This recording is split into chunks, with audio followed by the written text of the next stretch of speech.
Tim gabungan melakukan pemeriksaan urin terhadap sopir bus antar kota antar provinsi dan L300 serta HiS yang membawa angkutan pemudik Hari Raya Idul Fitri 1443 Hijriah di Terminal Tipe A Kota Lok Sumawe pada Rabu malam.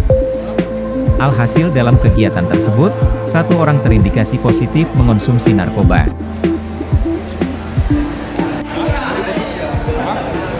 Dari Satuan Lalu Lintas Polres Lok Sumawe bekerjasama dengan Jasara Harja dengan Dinas Perhubungan Kota Lok Sumawe dan Kepala Terminal Tipe A Kota Lok Sumawe menyelenggarakan kegiatan pengecekan tes urin bagi sopir angkutan umum. Tujuan kegiatan ini adalah untuk mengurangi angka kecelakaan di mana adanya kelalaian dari supir angkutan umum yang mengkonsumsi narkoba maupun penyalahgunaan obat-obatan terlarang.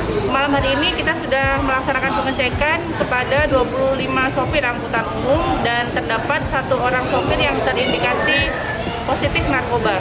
Saat ini sedang dilakukan pendalaman oleh Sat Narkoba, sedang dipenyelidikan lebih dalam.